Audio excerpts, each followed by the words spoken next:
What up, sports fans? I'm Paulo Camacho, and this is the Macho Sports Report, where I talk to you about the sports stories that matter to me, hopefully matter to you.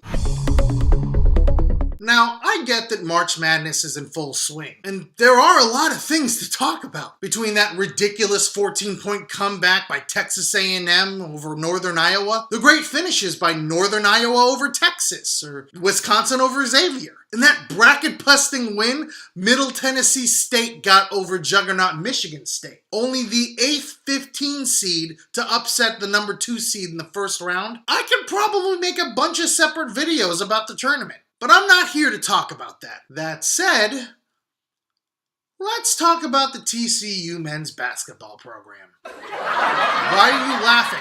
I'm serious. Guys, come on. Look, I realize that the Horned Frogs haven't been very good lately. I mean, sure, they haven't been very good in general, but that's besides the point. When former TCU head coach Trent Johnson was hired in 2012, the school was hoping he would help usher the team into their new era of Big 12 basketball. Unfortunately, that looked like 4 years of ineptitude, finishing in last place in 3 seasons out of his 4-year tenure. The year he didn't, he finished 9th. Just 1 spot above last place. Needless to say, his 15-79 record wasn't good enough to renew his services. Especially not a cumulative record of 8-64 in 4 years of conference basketball. But now, it looks like the Horned Frogs are cooking with fire. It was reported on Monday that former Pittsburgh head coach Jamie Dixon has agreed to a deal to coach Texas Christian University. Why, do you ask? I mean, that's a fair question.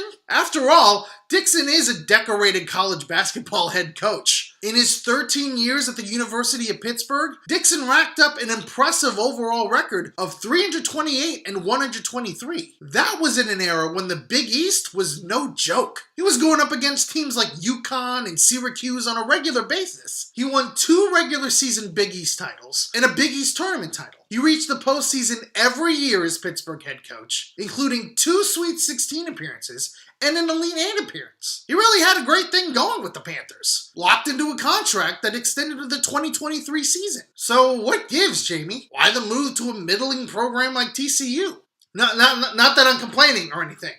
Well, it all goes back to Dixon's Fort Worth roots. He was a 4-year letterman for the Horned Frogs from 1984 to 1987, leading TCU to its last NCAA tournament victory as their starting point guard. And considering this came as no surprise to Pittsburgh AD Scott Barnes, it was apparent that Dixon really wanted to coach his alma mater. So now the real question remains, can Dixon bring the program to a level it hadn't seen in decades? After all, his success with Pittsburgh peaked in 2009. When they reached the Elite 8. That was 7 years ago. Then again, a successful season with the Horned Frogs could simply be a shot at the postseason. The NCAAs, the NIT, the CBI, something. If he can recruit some blue chip players in the meantime, it's a huge win for TCU. But I've rambled on for long enough. What do you think about this? Was it a mistake for Jamie Dixon to leave Pittsburgh for the challenge of TCU? Do you think Dixon can succeed with TCU in the Big 12? Leave your responses in the comment section below. I'm Paulo Camacho, and this has been the Macho Sports Report. Peace out, sports fans!